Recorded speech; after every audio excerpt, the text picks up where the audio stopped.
I've taken a call this morning from a parent who's has a son in one of our services, and she hasn't seen her son for 3 months, and obviously it's now time to put something in motion.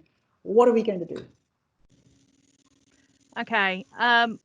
First of all, if we contact the home in which this person lives, we would ask the staff team to complete a capacity assessment.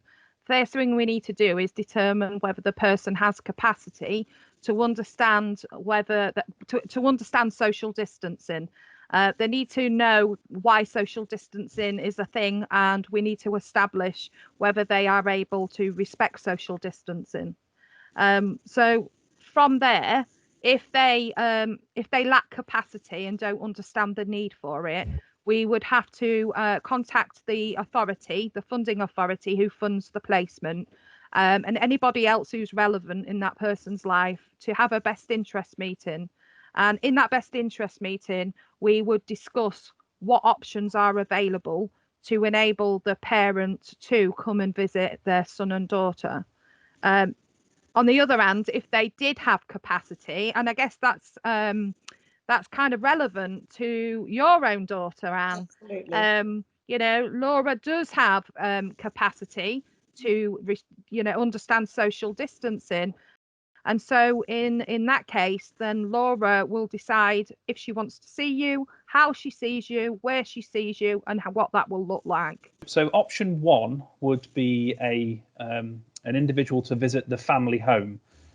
Now, looking at obviously the individual visit and family home comes with some significant risks under COVID-19.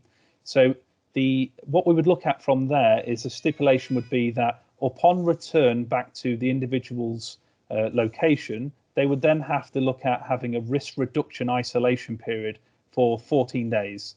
So option two is looking at family members being able to visit their loved ones. But the caveat we're looking at the moment is that this needs to be in an open space. So options we're considering at the moment are being in the individual's gardens of their own locations, or so a pre-arranged location that again is outside. So what we would consider here is that to reduce risk, we would have to ensure that family members were wearing appropriate PPE in the form of a mask, and that again hand sanitizer would also be provided by Home from Home Care to make sure that hand washing is conformed to at all times.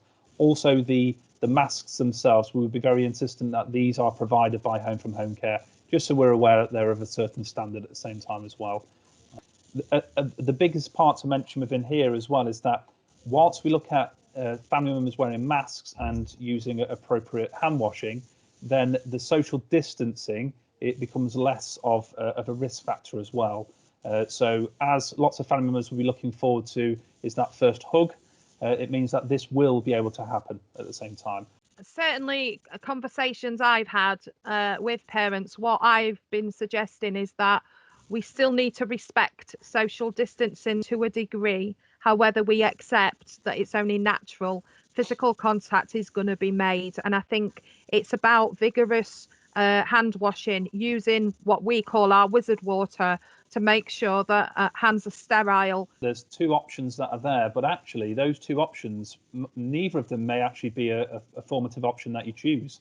It might be that you decide that one, the family home visit is not an option because the 14-day risk reduction isolation period is not in the individual's best interest, but also to meet in a local place outside is also not in the person's best interest. So the third option is we stick to what we're doing at the moment, and knowing that that's gone on for X amount of months, that might also be the third decision that's in the person's best interest right now. As much as that's not an ideal outcome, it's about knowing that that has to be a third option, I suppose. Yeah. Parents are going to ask why 14 days, because that's a long time for somebody to not be doing their usual routine.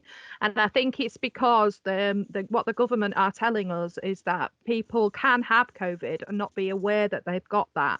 So if we were to enable a person to go home to spend time with family and came back, and at that time of coming back they seemed perfectly well, within a few days it could become apparent that the family did have COVID and didn't know about it. But within those few days, if we hadn't done an isolation period, it does mean that that person would have been contaminating everybody within that home, staff and other individuals that live in the home.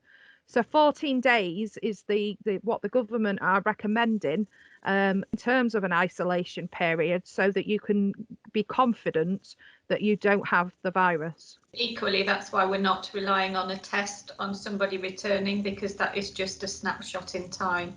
And again, that 14-day period is still applicable. Whether somebody's got capacity or not, you know, we need to have a kind of contingency plan for what happens if, you know, the person rips mum and dad's mask off. What if they, you know, they don't respect social distancing and it doesn't go according to plan?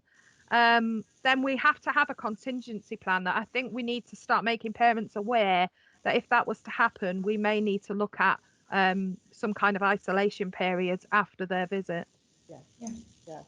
Lots of consideration needs to be taken about the individual's viewpoint on this, because they might want to then suggest that, you know, my mum or dad come into back into my home and spend time there, and it's that confusion of saying no, that's not an option. But if the individual doesn't understand that as well, it could create an extra tier of confusion. So there's lots of considerations to be made, which Tracy suggested. These were all made at that best interest meeting. Yeah. It is about taking an approach that's sensible as well. Otherwise, we're going to have lots of parents turning up at once, and that's a risk in itself for contamination. So we are going to have to manage rotas. We are going to have to make sure that we've got the right resource to be able to do safe and planned visits. That's going to be frustrating for families, because as soon as they know that they can see their son or daughter, and quite rightly, they're going to want to do that in the fastest possible time.